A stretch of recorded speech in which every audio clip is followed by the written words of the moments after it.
ഇൻസ്ട്രക്ടർമാർക്കും പഠിതാക്കൾക്കും hello.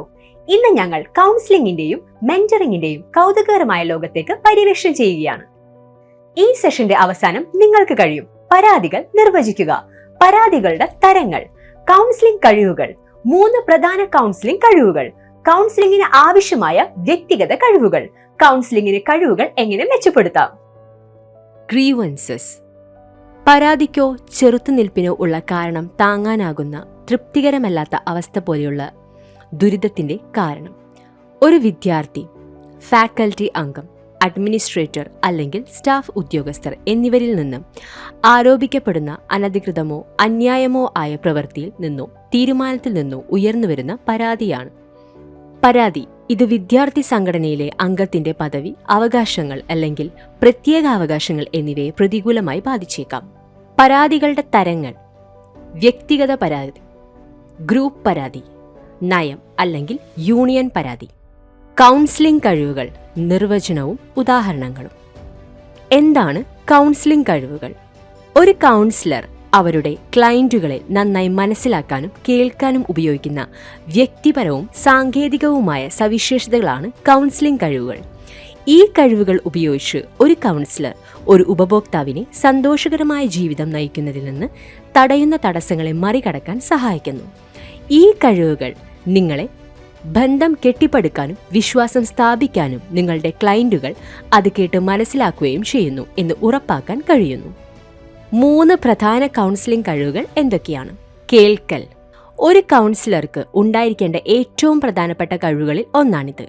കേൾക്കുന്നത് കേവലം കേൾവിയുള്ള ശ്രദ്ധയെ മാത്രമല്ല, അത് നിങ്ങളുടെ ക്ലയന്റ് എന്താണ് സംസാരിക്കുന്നതെന്ന് നിരീക്ഷിക്കൽ കൂടിയാണ്. കേൾക്കുന്നതിന്റെ 2 പ്രധാന ഘടകങ്ങൾ ഇവയാണ്. വാക്കാലുള്ള ശ്രവണം. നിങ്ങളുടെ ക്ലയന്റിന്റെ ആശങ്കകളോ പ്രശ്നങ്ങളോ നിങ്ങൾ ശ്രദ്ധിക്കുന്നുണ്ടെന്ന് കേൾക്കാവുന്ന പ്രകടനമാണിത്. എനിക്ക് മനസ്സിലായി, പോകൂ, ഞാൻ കാണുന്നു, ഞാൻ അംഗീകരിക്കുന്നു എന്നിങ്ങനെയുള്ള വാക്കാലുള്ള സൂചനകളോ സ്ഥിരീകരണങ്ങളോ ഉപയോഗിക്കുന്നത് അല്ലെങ്കിൽ നിങ്ങളുടെ ക്ലയന്റ് പറഞ്ഞ പ്രധാന പോയിന്റുകൾ ആവർത്തിക്കുന്നത് ക്ലയന്റിനെ സുഖകരമാക്കാനും നിങ്ങൾ അവരെ ശ്രദ്ധിക്കുന്നു എന്ന് കാണിക്കാനുമുള്ള മികച്ച മാർഗമാണ്. സജീവമായ ശ്രവണം. ക്ലയന്റ് സംസാരിക്കുന്ന കാര്യങ്ങളിൽ നിങ്ങൾ പൂർണ്ണമായും ശ്രദ്ധ കേന്ദ്രീകരിക്കുകയും അവരുടെ സന്ദേശം മനസ്സിലാക്കുകയും വിവരങ്ങൾ മനസ്സിലാക്കുകയും ചിന്താപൂർവം പ്രതികരിക്കുകയും ചെയ്യുന്നതാണ് സജീവമായ ശ്രവണം. സ്വയം അവബോധം. കൗൺസിലർമാർ അവരുടെ ശരീരഭാഷ, ആംഗ്യങ്ങൾ, മുഖഭാവം എന്നിവ അവരുടെ വ്യക്തിഗത വിവരങ്ങൾ പങ്കിടാനുള്ള ക്ലയന്റിന്റെ സന്നദ്ധതയെ എങ്ങനെ ബാധിക്കുമെന്ന് അറിഞ്ഞിരിക്കണം. നിങ്ങൾ അബദ്ധത്തിൽ വിരസതയോ നിരാശയോ കാണിക്കുന്നില്ലെന്ന് ഉറപ്പാക്കാൻ ഈ സാങ്കേതികതകളിൽ ശ്രദ്ധ കേന്ദ്രീകരിക്കുക. Eye contact. ഒരു ക്ലയന്റുമായി ഐ കോണ്ടാക്ട് നിലനിർത്തുന്നത് നിങ്ങൾ അവരെ ശ്രദ്ധിക്കുന്നുണ്ടെന്നും അവർക്ക് നിങ്ങളുടെ പരിപൂർണ ശ്രദ്ധയുണ്ടെന്നും കാണിക്കുന്നു. ആംഗ്യങ്ങളും ശരീരഭാഷയും. സ്പീക്കറുമായി ഒരു പ്രൊഫഷണൽ ബന്ധം സ്ഥാപിക്കാൻ നിങ്ങൾ ആഗ്രഹിക്കുന്നുണ്ടോ എന്നതിനെക്കുറിച്ച് നിങ്ങളുടെ ശരീരഭാഷയും ആംഗ്യങ്ങളും ധാരാളം സംസാരിക്കുന്നു.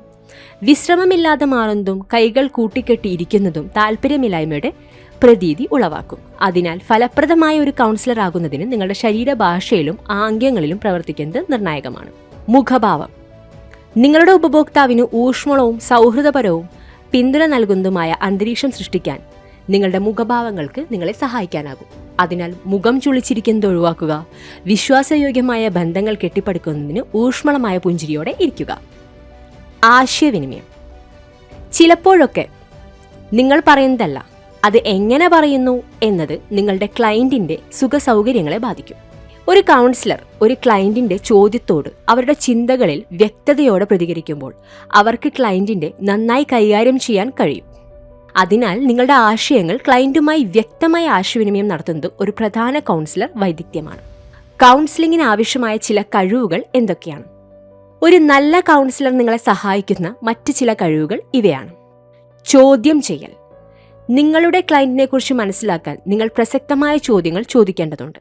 ഒരു കൗൺസിലർ ഒരു ക്ലയന്റ് എന്താണ് പറയുന്നതെന്ന് വ്യാഖ്യാനിക്കാൻ തുറന്നതും അടച്ചതുമായ ചോദ്യങ്ങൾ ഉപയോഗിക്കണം. സാധാരണയായി ഓപ്പൺ എൻഡഡ് ചോദ്യങ്ങൾ നിങ്ങളെ സങ്കീർണവും വിശദവുമായ വിവരങ്ങൾ ശേഖരിക്കാൻ സഹായിക്കും. അതേസമയം ക്ലോസ് എൻഡ് ചോദ്യങ്ങൾ നിർദ്ദിഷ്ട ഉത്തരങ്ങൾ നേടാൻ നിങ്ങളെ സഹായിക്കുന്നു. നിരീക്ഷണം. ഒരു ക്ലയന്റിന്റെ വാക്യേതര പെരുമാറ്റം നിരീക്ഷിക്കാൻ കഴിയുന്നത് അവരെ നന്നായി മനസ്സിലാക്കാൻ നിങ്ങളെ സഹായിക്കുന്നു. ഉദാഹരണത്തിന്, ഒരു ഉപഭോക്താവിന് ഉത്തരം നൽകാൻ ബുദ്ധിമുട്ടുള്ള ചോദ്യങ്ങൾ ചോദിക്കുമ്പോൾ അവർ തിരിഞ്ഞു നോക്കാനും കണ്ണും തലയും താഴ്ത്താനും സാധ്യതയുണ്ട്.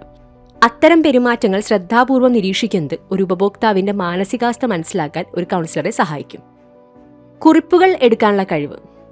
ഒരു സംഘടിത രീതിയിൽ കുറിപ്പുകൾ എടുക്കാനുള്ള കഴിവ് കൗൺസിലിംഗ് സെഷനിൽ പ്രധാനപ്പെട്ട പോയിന്റുകൾ രേഖപ്പെടുത്താൻ നിങ്ങളെ സഹായിക്കും.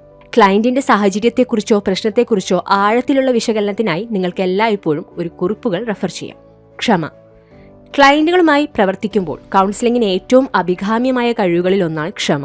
ഫലങ്ങൾ ദൃശ്യമാകാൻ കുറച്ച് ദിവസങ്ങളോ മാസങ്ങളോ എടുത്തേക്കാം. അതിനാൽ ഒരു കൗൺസിലർ റോളിനായി നിയമിക്കുമ്പോൾ ക്ഷമ പ്രകടിപ്പിക്കുന്ന ഉദ്യോഗാർത്ഥികളെ തൊഴിലുടമകൾ തിരഞ്ഞെടുക്കുന്നു. സഹാനുഭൂതി. ഉപഭോക്താവിന്റെ പ്രശ്നം അവരുടെ വീക്ഷണകോണിൽ നിന്ന് മനസ്സിലാക്കാൻ കഴിയുന്നത് അത്യാവശ്യമായൊരു കഴിവാണ്. സഹാനുഭൂതിയുള്ള കൗൺസിലർമാർക്ക് അവരുടെ പ്രശ്നങ്ങൾ മറികടക്കാൻ ഒരു ക്ലയന്റിനെ വേഗത്തിൽ സഹായിക്കാനാകും. രഹസ്യാത്മതയ്ക്കുള്ള ബഹുമാനം. രഹസ്യാത്മതയോടുള്ള ബഹുമാനം ഫലപ്രദമായൊരു കൗൺസിലറുടെ ഒരു പ്രധാന സ്വഭാവമാണ്. കാരണം അവർ ഒരിക്കലും ക്ലയന്റിന്റെ സമ്മതമില്ലാതെ അവരുടെ ക്ലയന്റിന്റെ സ്വകാര്യ വിവരങ്ങൾ ആരുമായും പങ്കിടരുത്. വ്യാഖ്യാനം. ക്ലയന്റ് പറയുന്നതിനപ്പുറം വ്യാഖ്യാനങ്ങൾ നടത്താനുള്ള കഴിവ് ക്ലയന്റ് അഭിമുഖീകരിക്കുന്ന പ്രശ്നങ്ങൾ മനസ്സിലാക്കാൻ ഒരു കൗൺസിലറെ സഹായിക്കും. കൂടാതെ വ്യാഖ്യാനത്തിലൂടെ ക്ലയന്റിനെ അവരുടെ അനുഭവം കൂടുതൽ ക്രിയാത്മകമായി മനസ്സിലാക്കാൻ നിങ്ങൾക്ക് പ്രോത്സാഹിപ്പിക്കാനാകും. വിശ്വാസ്യത. ഒരു ക്ലയന്റ് ഒരു കൗൺസിലറെ വിശ്വസിക്കുന്നില്ലെങ്കിൽ അവർ അവരുടെ പ്രശ്നങ്ങൾ വ്യക്തിഗത വിവരങ്ങളും പങ്കിടാനുള്ള സാധ്യത കുറവാണ്. അതിനാൽ നിങ്ങളുടെ ക്ലയന്റുകളുമായി വിശ്വാസം വളർത്തിയെടുക്കുന്നതിലും നിലനിർത്തുന്നതിലും നിങ്ങൾ സമർത്ഥനായിരിക്കണം. കൗൺസിലിംഗ് കഴിവുകൾ എങ്ങനെ മെച്ചപ്പെടുത്താം? നിങ്ങളുടെ കഴിവുകൾ മെച്ചപ്പെടുത്തുന്നതിനുള്ള 3 വഴികൾ ഇതാ. മോക്ക് കൗൺസിലിംഗ് സെഷനുകൾ നടത്തുക. നിങ്ങളുടെ സുഹൃത്തുക്കളുമായോ കുടുംബാംഗവുമായോ ഒരു മോക്ക് കൗൺസിലിംഗ് സെഷൻ നടത്തി നിങ്ങൾക്ക് ഈ കഴിവുകൾ മെച്ചപ്പെടുത്താം. നിങ്ങളുടെ മോക്ക് ക്ലയന്റ് ആകാൻ അവരോട് ആവശ്യപ്പെടുക. കൗൺസിലിംഗ് നൽകുകയും സെഷനുകൾ റെക്കോർഡ് ചെയ്യുകയും ചെയ്യുക. മോക്ക് സെഷന് ശേഷം മെച്ചപ്പെടുത്തലിന്റെ മേഖലകൾ മനസ്സിലാക്കാൻ നിങ്ങൾക്ക് റെക്കോർഡിംഗ് വീണ്ടും കാണാനാകും. നിങ്ങളുടെ സുഹൃത്തിന് അവരുടെ സെഷനിൽ എന്താണ് ഇഷ്ടപ്പെട്ടതും ഇഷ്ടപ്പെടാത്തതെന്നും ചോദിക്കാനും കഴിയും. നിങ്ങളുടെ കഴിവുകൾ മൂർച്ച കൂട്ടാൻ ഈ ക്രിയാത്മക വിമർശനം ഉപയോഗിക്കുക. ഒരു ഉപദേശകനെ നിയമിക്കുക. പരിചയസമ്പന്നനായ ഒരു കൗൺസിലറെ നിങ്ങളുടെ ഉപദേശകനായി നിയമിക്കാം. അവരുമായി കൂടിയാലോചിച്ച് നിങ്ങളുടെ ക്ലയന്റുകളെ മനസ്സിലാക്കാനും അവരുടെ പ്രശ്നങ്ങൾ കാര്യക്ഷമമായി കൈകാര്യം ചെയ്യാനും നിങ്ങളെ സഹായിക്കുന്ന കൗൺസിലിംഗ് രീതികളെക്കുറിച്ച് അറിയുക. ജോബ് ഷാഡോവിംഗിൽ പങ്കെടുക്കുക. ഒരു കൗൺസിലറുടെ ഉത്തരവാദിത്തങ്ങളും കഴിവുകളും കടമകളും മനസ്സിലാക്കാനുള്ള മികച്ച മാർഗമാണിത്. പരിചയസമ്പന്നനായ ഒരു കൗൺസിലറെ തിരഞ്ഞെടുത്ത് അവർ രോഗികളെ ഉപദേശിക്കുമ്പോൾ അവർക്ക് പിന്തുടരുക. ജോബ് ഷാഡോവിംഗിലൂടെ ഈ പ്രൊഫഷണലുകൾ എങ്ങനെയെന്ന് ഒരു വൈകാരിക പൊട്ടിത്തെറി കൈകാര്യം ചെയ്യുന്നതും ഒരു ക്ലയന്റ് പ്രശ്നം എങ്ങനെ പരിഹരിക്കാൻ ശ്രമിക്കുന്നുവെന്നും നിങ്ങൾക്ക് മനസ്സിലാക്കാൻ കഴിയും. കൗൺസിലർ ക്ലയന്റുമായി ഇടപഴകുമ്പോൾ അവരുടെ ശരീരഭാഷയും മുഖഭാവങ്ങളും പഠിക്കാനും നിരീക്ഷിക്കാനും ഇത് നിങ്ങൾക്ക് അവസരം നൽകുന്നു. നിങ്ങൾ നിർവചിക്കുന്നു വിഷയത്തിന്റെ പരാതികളും അതിന്റെ തരങ്ങളും. കൗൺസിലിംഗ് കഴിവുകൾ. 3 പ്രധാന കൗൺസിലിംഗ് കഴിവുകൾ. കൗൺസിലിംഗിന് ആവശ്യമായ വ്യക്തിഗത കഴിവുകൾ. കൗൺസിലിംഗ് കഴിവുകൾ എങ്ങനെ മെച്ചപ്പെടുത്താം? ഈ വിഷയവും വിദ്യാഭ്യാസത്തിൽ വൈവിധ്യമാർന്ന പഠന രീതികൾ സ്വീകരിക്കുന്നതിന്റെ പ്രാധാന്യവും നിങ്ങൾ മനസ്സിലാക്കിയിട്ടുണ്ടെന്ന് ഞാൻ പ്രതീക്ഷിക്കുന്നു. ഞങ്ങളുടെ അടുത്ത വീഡിയോയിൽ ഞങ്ങൾ പുതിയ വിഷയങ്ങൾ കൊണ്ടുവരും. അതുവരെ സുരക്ഷിതരായിരിക്കും.